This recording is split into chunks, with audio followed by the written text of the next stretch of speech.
pai de dois, o avô, nosso amigo Maruoca, uma fala do representante da família de Sanai, que será representada pelo tio Endo aqui. E para finalizar, as falas Henri Sanai nos dirigirão a palavra.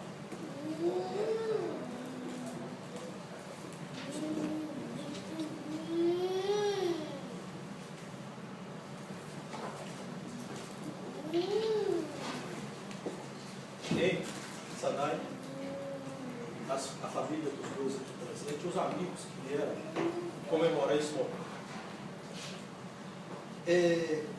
Eu tive muita dúvida se eu aceitava estar aqui fazendo o papel que me foi solicitado, visto que eu não sou um líder religioso.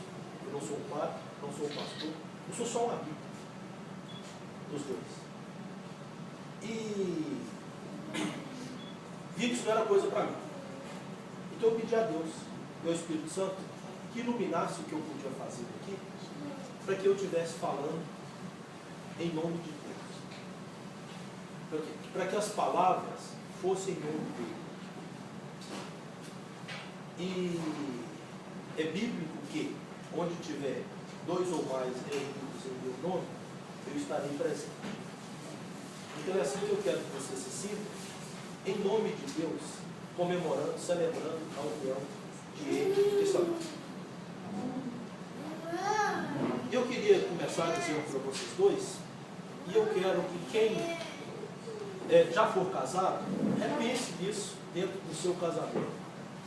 Quem ainda não for, que pense o dia que ele for casado. E para os dois, pense na história que está começando agora. Como podia me faltar as palavras aqui agora, eu vou recorrer a uma história. Dois irmãos trabalhavam com o pai em uma fazenda. Um dia o pai faleceu. E os dois iam repartir a herança e falaram assim: o sonho do meu pai era a nossa união e era isso que ele construiu para nós. Não vamos repartir, não. Vamos trabalhar no sistema de cotas. E eles trabalhavam e repartiam. Uma saca para um, uma saca para outro, uma saca para outro, uma saca para outro. E o tempo foi passando e eles namoravam, desnamoravam, se casaram. Um se casou, o outro não se casou. E um morava numa casa, o outro numa outra casa. E dentro dessa fazenda, em duas casas diferentes, quando um punha a cabeça no travesseiro, ele dizia assim: meu Deus, não é justo eu repartir a colheita em sacas iguais, porque eu só tenho que tratar de mim. O meu irmão tem que tratar de uma esposa e de 4 filhos. Ia lá à noite, como não conseguia dormir, pegava algumas sacas no monte dele, punha no monte do irmão. Mas naquela mesma fazenda, em outra casa, o outro irmão com a cabeça no travesseiro não conseguia dormir. Ele falava assim: meu Deus, não é justo eu repartir em partes iguais com o meu irmão? Porque a mim o Senhor deu uma esposa maravilhosa e 4 filhos que podem me amparar na velhice. A ele o Senhor não deu nada. Corria lá no monte dele, pegava algumas sacas, passava para o monte do outro irmão. O que significa isso? Eles tinham a capacidade de ser sensível. E se vocês olharem a definição de sensibilidade no dicionário, uma delas fala assim: é a capacidade de se ver no outro. Então, que essa história sirva para vocês, porque ser sensível é se ver no outro. E esses dois, nenhum perdeu. Sabe por quê? Eles não estavam disputando. E casamento não é disputa. Casamento é renúncia em favor do outro. Então, se vocês forem capazes de renunciar às coisas que estão no baú de vocês, que é onde vocês têm a segurança de vocês, para viver um pouco no baú do outro e construir um terceiro baú, que é o baú da união do novo casamento, essa é uma receita de sucesso. Eu poderia começar perguntando a vocês por que vocês estão se casando, nós correríamos o risco de ter uma resposta que seria um mau começo, que é uma resposta que às vezes a gente dá, que é uma resposta que diz assim: eu me casei para ser feliz. Talvez não seja a melhor maneira de começar. Ela é melhor quando nós dizemos: eu casei para fazer a minha esposa feliz, ou eu casei para fazer o meu marido feliz. Porque nessa hora nós estamos renunciando a algumas coisas que são nossas, muito cristalizadas dentro da gente, para ser sensível, que é o que traz naquela primeira história. E vale lembrar que todas as pessoas nesse momento, que estão em Sanai agora, todos nós que já nos casamos, o que nós mais temos agora é amor. E não são todos que nós encontramos unidos depois de 15 ou de 20 anos. É porque o amor acabou? Não, o amor continua. É porque tropeçamos. Os carros, quando saem da loja, saem todos muito bons. Saem com todas as peças perfeitas. Mas o não cuidado faz com que alguma coisa acabe, alguma coisa destrua. Então tem uma coisa que é do dia a dia, e essa renúncia é importante, para que esse dia a dia seja construído. E uma das primeiras coisas que nós podemos tropeçar é no momento que nós começamos a amar o outro pelas coisas boas que o outro tem e nos faz. E quando fala coisas boas que o outro tem, são as coisas que nós achamos que são boas. Então, se eu amar Maria Lúcia pelo que ela faz de bom para mim, isso não é amor por Maria Lúcia, isso é amor próprio, amor por mim. Isso nós devemos evitar. O amor pelo outro é o amor que ama apesar das imperfeições. É o amor, inclusive, que Cristo nos ensina.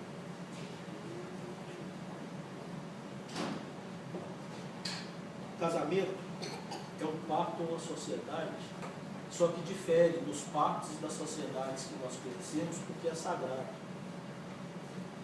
E se é sagrado, não é para sermos infelizes, é para sermos felizes. E a felicidade, ela tem a mesma característica da infelicidade, que são os tropeços. Se eu perguntar para cada um de vocês se alguém já tropeçou no ônibus, se alguém tropeçou numa montanha, talvez a resposta seja não de todos vocês. Mas todos nós já tropeçamos num sapato virado na porta, todos nós já tropeçamos numa pequena pedra. Ou seja, a felicidade vem das pequenas coisas que fazemos no dia a dia. Se vocês esperarem para ser felizes no dia do pagamento, no dia que se aposentarem, no dia que for fazer uma viagem anual, vocês estão esperando demais. A felicidade está nas coisas que nós fazemos cada dia um pelo outro. Então, ternura não é para se estocar. Ternura é para ser pensado em voz alta. Pequenas coisas fazem grandes diferenças. Aquele dia que que chegou primeiro espera com alguma coisa que o outro gosta de comer e é dito: eu pensei e fiz por você, pode ser um omelete. Ah, mas com hironsu. Como é que fala em japonês? Hironsu? Horensu. É ótimo. É uma coisa extremamente simples, mesmo que o outro gosta, é feito. Isso faz uma grande diferença. Isso é ser sensível para sair da gente e pensar no outro quando nós estamos fazendo. Então tem algumas coisas simples que nós precisamos, porque a felicidade não está no ponto que nós marcamos para chegar. A felicidade é nessa caminhada, nós conseguimos ser alegres enquanto caminhamos para chegar naquele ponto. E estas são pequenas coisas, não são grandes coisas. E a briga vai acontecer de vez em quando. Quem é que nunca brigou? Todos nós brigamos. E briga, ela pode ser dois extremos de um contínuo. Ou muito boa ou muito ruim. Quando que a briga ela é excelente? Quando nós brigamos para resolver. Dói na hora? Dói. As coisas que não estão em conformidade, que pode ajudar, e que um percebeu e o outro não percebeu ainda, vai ajudar enormemente. E quando que ela pode ser a destruição? Quando ela é briga para ofender. Porque a briga para ofender deixa uma marca que não cicatriza. Daqui 10 anos ela vai ser lembrada. Então toda vez que a briga for nesse sentido, é o começo do fim. E todas as vezes que a briga for para resolver, é o começo da perpetuação.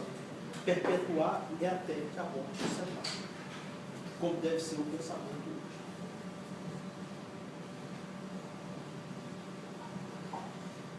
Quem aqui já viu falar em inteligência gerencial, inteligência administrativa, inteligência artística? A ciência prova até o quadrante do cérebro que impacta as artes, que impacta a gestão, mas nenhum de nós nunca ouvimos falar em inteligência amorosa. A inteligência amorosa é quando nós não buscamos o inferno para a gente e buscamos o inferno para nós quando nós queremos ter razão nas coisas, provar que nós temos razão. A inteligência de amor é a inteligência que deixa o outro ganhar e pedimos desculpas. A inteligência de amor é a inteligência que transcende. Transcender foi quando Cristo deu o outro lado da face. E aqui não é porque ele gostava de aparecer, ele achava bonito, ou que ele queria aparecer com aquilo. Aquele é o terceiro estágio de desenvolvimento humano. E qual que é o primeiro estágio de desenvolvimento humano? É a consciência de si. É quando a gente põe a cabeça no travesseiro todos os dias e fala: o que eu devo pedir perdão a um amigo, a um funcionário, a alguém que trabalha comigo, ou a minha esposa, ou o que o meu filho, se souber que eu fiz, vai ter orgulho de mim amanhã. Vai falar: que pai supimpa que eu tenho. Isso nós estamos nos conhecendo quando nós fazemos isso. O segundo estágio é o relacionamento com o outro.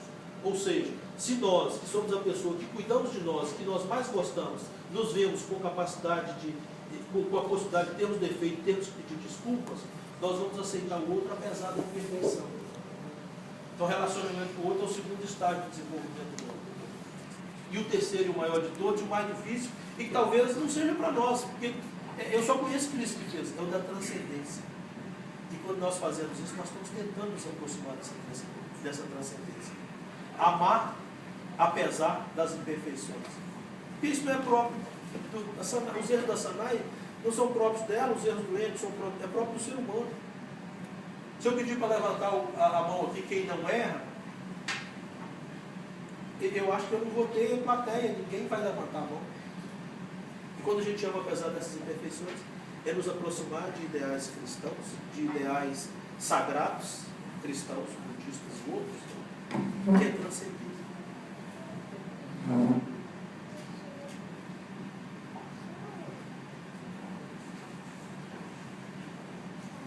Como último conselho, evitem se irritar ao mesmo tempo. Porque quando os dois irritam ao mesmo tempo, explode. Lá em Gênesis fala assim: e um dia um homem encontrará uma mulher, abandonará seu pai, abandonará sua mãe e serão um só. Isso é sério demais, porque quando fala serão um só, está dizendo que a irritação de um destrói os dois, como as orações de um santifica e torna especial os dois. Porque um rezando, orando, está fazendo em favor dos dois. Então, se um fraquejar, que o outro esteja forte e fala assim: é meu momento de ser.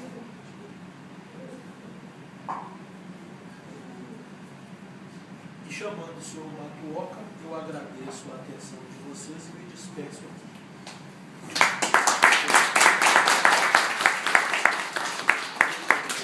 Eu agradeço. Tome meu lugar, por favor.